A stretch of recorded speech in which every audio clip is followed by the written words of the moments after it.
तो hello guys, कैसे हो? और भाई दुआ है कि सब ठीक होंगे। और चल रहा है हमारा भारतीय संविधान। और भारतीय संविधान के इतने महत्वपूर्ण प्रश्न है भाई, मैं सारे करा रहा हूँ।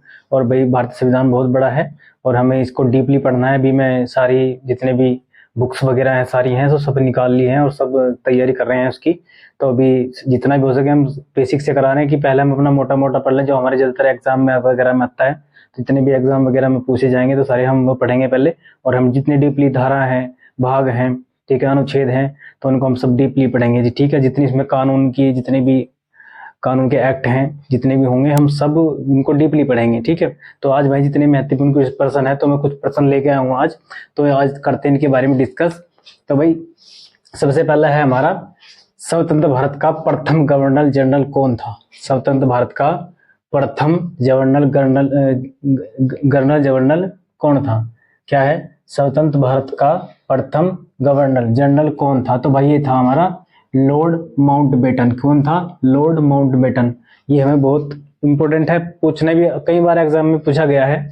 ठीक है, तो ये हमारा हमको ये याद रखना है। ठीक है, अगला करते हैं भाई, स्वतंत्र भारत का प्रथम भारतीय। क्या है? स्वतंत्र भारत का प्रथम भारतीय गवर्नर जनरल कौन थे?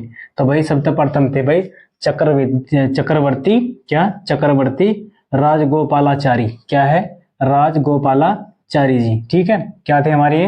प्रथम भारतीय गवर्नर जनरल थे। ठीक है, ये हमारा बहुत महत्वपूर्ण प्रश्न है। ये भी हमारा क्या है, महत्वपूर्ण है कि ये भाई प्रथम हमारे कौन थे। तो ये भी हमारा बहुत महत्वपूर्ण प्रश्न है।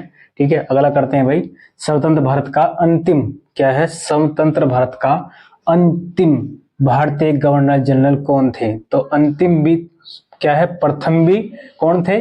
चक्रवर्ती राजगोपालाचारी जी। और अंतिम भी चक्रवर्ती राजगोपालाचारी। दोनों क्या है, प्रथम भी थे और अंतिम भी थे। ठीक है, ये हमें याद रखना है, प्रथम भी थे और अंतिम भी थे। ठीक है, अगला चलते हैं भाई, भारत का अंतिम वायसराय कौन था? क्या था? वायसराय। वायसराय कौन था? भारत का अंतिम वायसराय कौन था? तो जब वायसराय की बात करेंगे तो अंतिम की बात करें तो हमें याद रखना है कि कौन था? Lord Mountbatten. कौन? Lord Mountbatten. ठीक है, कौन थे? लॉर्ड माउंटबेटन थे। ठीक है, अगला करते हैं भाई, भारत की विभाजन की योजना प्रस्तुत की। क्या है? भारत की विभाजन की योजना किसने प्रस्तुत की? क्योंकि पहले क्या था, हमारा पूरा भारत क्या था, एक था। तो क्या किया गया है कि भाई इनको अलग अलग राज्यों में बांट दो। किसको? अलग अलग राज्यों में बांट दो। तो ये किसकी थी वह सबसे पहले योजना? किसने बताई थी? तो ये बताई थी हमें किसने? क्या कौन थे? लॉर्ड माउंटबेटन ने। लॉर्ड माउंटबेटन ने कहा था कि भाई इनको क्या है, इनको अलग अलग उसमें राज्यों में बांट दो। ठीक है, विभाजन कर दो, भारत का क्या कर दो? विभाजन कर दो। ठीक है, तो ये भारत का विभाजन का जो कारण है वो कौन थे? अगर पूछे कि भारत का विभाजन किसके कारण हुआ तो किसने बताया था? तो किसने बताया था? लॉर्ड माउंटबेटन ने। ठीक है, तो लॉर्ड माउंटबेटन ने कहा था कि अब भाई भारत आजाद, देश आजाद हो चुका है और इसको क्या करना है, इनको अलग अलग राज्य में जिस जगह की जो लैंग्वेज है उसको उस जगह के हिसाब से ही उसका एक राज्य अलग कर दो। तो ठीक है, आओ चलते हैं भाई आगे। चलो देखते हैं भाई आगे, भारतीय संविधान में आगे क्या है। तो भारत के अंतरिम मंत्रिमंडल। क्या है? भारत के जो अंतरिम मंत्रिमंडल थे, तो भाई कौन किसके पास क्या था? ठीक है, अब देखते हैं भाई, पहला पंडित जवाहरलाल नेहरू जी। क्या है? पंडित जवाहरलाल नेहरू जी। यह है पंडित जवाहरलाल नेहरू जी, इनके पास था भाई कार्यकारी परिषद। कार्यकारी परिषद के उपाध्यक्ष थे। ठीक है, विदेशों के क्या थे मामले, जो विदेशी मामले थे वे थे उनके पास। वह राष्ट्रमंडल था। क्या था? उनके पास कार्यकारी परिषद के उपाध्यक्ष थे। क्या थे? कार्यकारी परिषद के उपाध्यक्ष थे। विदेशी मामले व राष्ट्रमंडल के अध्यक्ष थे। किसके? राष्ट्रमंडल के अध्यक्ष थे। चलते हैं भाई आगे, सरदार वल्लभ भाई पटेल जी। क्या है? सरदार वल्लभ भाई पटेल जी के पास कौन सा मंत्रालय था? तो वह इनके पास था गृह मंत्रालय व सूचना मंत्रालय। गृह सूचना व प्रसारण मंत्रालय। क्या था? गृह सूचना व प्रसारण मंत्रालय। ठीक है जी, अगला चलते हैं भाई, डॉक्टर राजेंद्र प्रसाद जी। क्या है? डॉक्टर राजेंद्र प्रसाद जी, तो उनके पास क्या था भाई? खाद्य व कृषि मंत्रालय। क्या था? खाद्य व कृषि मंत्रालय। अगला देखते हैं भाई, आसफ। क्या? आसफ अली। क्या है? आसफ अली, तो इनके पास कौन सा मंत्रालय था? इनके पास था रेलवे मंत्रालय। ठीक है, कौन सा? रेलवे मंत्रालय। ठीक है, अगला देखते हैं भाई, क्या नाम है, चक्रवर्ती क्या नाम है? सी राजगोपालचारी। सी राजगोपालचारी, इनका फुल नाम मैंने तुम्हें पिछली वीडियो में बताया था। ठीक है, इनके पास था भाई शिक्षा मंत्रालय, ठीक है। क्या नाम था, क्या था इनका, कौन सा मंत्रालय था इनके पास, शिक्षा मंत्रालय, ठीक है। उसके बाद सी एच भाभा, क्या सी एच भाभा, तो ये थे भाई कार्य खान व बंदरगाह के, क्या थे, बंदरगाह के मंत्रिमंडल के अध्यक्ष थे, क्या थे, मंत्रिमंडल के अध्यक्ष थे। मंत्रालय जिनके पास हो कि भाई हम मैं कार्यकारी संभालूंगा, मैं खान संभालूंगा, बंदरगाह संभालूंगा, तो ये इनके पास थे, ठीक है। अगला है जगजीवन राम जी, क्या है अगला, जगजीवन राम जी, तो इनके पास था भाई श्रम, क्या था, श्रम, ठीक है। जोन मथाई, जोन मथाई के पास थे भाई उद्योग व आपूर्ति, क्या है, उद्योग व आपूर्ति मंडल, क्या है, उद्योग व आपूर्ति मंडल, ठीक है। अगला है लियाकत अली खान, क्या है, अगला है लियाकत अली खान, तो अगला लियाकत अली खान के पास थे भाई वित्त, वित्त क्या था, वित्त मंत्रालय, वित्त मंत्रालय के अध्यक्ष थे, ठीक है। जोगेंद्र नाथ मंडल, तो इनके पास था भाई विधि, विधि क्या है, विधि के मंत्री थे, ठीक है, विधि मंत्रालय था इनके पास। तो विधि इनसे पहले किनके पास था, किनके पास था भाई, डॉक्टर भीमराव अम्बेडकर जी के पास, ठीक है, इसके पास डॉक्टर भीमराव अम्बेडकर जी के पास। तो आईआईटी, ये है आईआईटी चुंदरीगढ़, तो इनके पास था वाणिज्य, क्या था, वाणिज्य, ठीक है। इनके अगला देखते हैं भाई गजानेंद्र, क्या है, गजानेंद्र अली खां, तो इनके पास था भाई स्वास्थ्य मंत्रालय, ठीक है। अब्दुल रब नस्तर, क्या है, अब्दुल रब नस्तर, तो इनके पास था भाई डाक व वायु मंत्रालय, कौन सा, डाक व वायु मंत्रालय।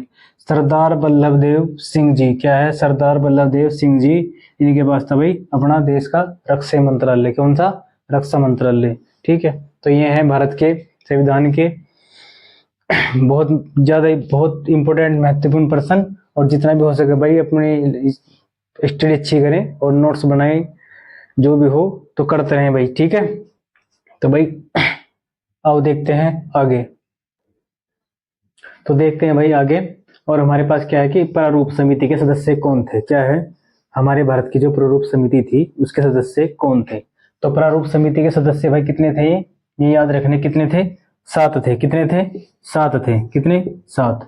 तो प्रारूप समिति के सदस्य जितने थे, कितने थे हमारे, 7 थे।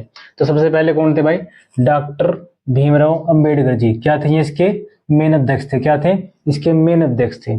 मेन अध्यक्ष कौन थे हमारे भाई, डॉक्टर भीमराव अंबेडकर जी, ठीक है, इसके मेन अध्यक्ष थे, ठीक है। अगले चलते हैं भाई, नंबर 2, ये थे भाई एन गोपाल स्वामी, क्या है, एन गोपाल स्वामी अयनगार, क्या है, अयनगार, ठीक है, अयनगार, ठीक है। दूसरे अध्यक्ष थे इनके भाई एन गोपाल स्वामी अयनगार, ठीक है। ये हो गए हमारे दूसरे, ठीक है, ये हमारे हो गए दूसरे अध्यक्ष, ठीक है। तीसरे अध्यक्ष थे भाई अलादी कृष्ण स्वामी अय्यर, क्या है, अलादी कृष्ण स्वामी अय्यर, ठीक है। ये हमारे कौन से भाई, ये हमारे हो गए तीसरे, ठीक है, अल्लादी कृष्ण स्वामी अय्यर, ठीक है, ये हमारे क्या थे, तीसरे थे।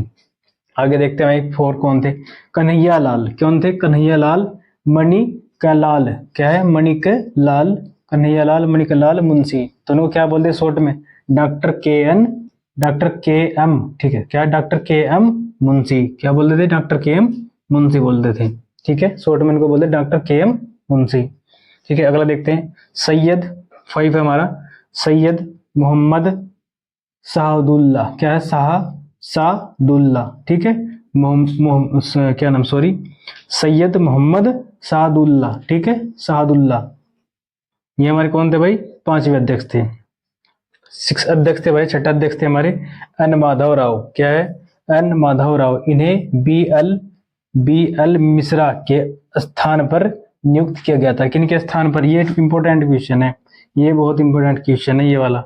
एन माधव राव, क्या है, एन माधव राव, इन्हें बी एन मिश्रा के स्थान पर नियुक्त किया गया था। कई बार पूछा गया है कि बी एन राव को किसके स्थान पर नियुक्त किया गया था, तो किन के स्थान पर नियुक्त किया गया था भाई, एन माधव राव के नाम, एन माधव राव के बाद, उनके बाद इनके नियुक्त किया गया था, ठीक है। अगला देखते हैं डीपी खेतान, क्या है, डीपी खेतान, 1948 में इनकी मृत्यु के बाद टीटी कृष्णाचारी, क्या है, टीटी कृष्णाचारी को नियुक्त किया गया था, क्या किया गया था, नियुक्त किया गया था, किनको, डीपी खेतान की मृत्यु पता होना चाहिए, पूछ लेता कभी, लेकिन ये डीपली नहीं पूछता। लेकिन यह है कि डीपी जो हमारे प्रारूप समिति के अध्यक्ष थे कौन थे, 7वें नंबर के तो थे डीपी खेतान। उनका मृत्यु हुई थी 1948 में। ठीक है, देश आजाद होने से पहले उनकी क्या हो गई थी, मृत्यु हो गई थी। उनकी मृत्यु के बाद टीटी क्या है, टीटी कृष्णमाचारी क्या है, टीटी कृष्णमाचारी की नियुक्ति नियुक्त किया गया था।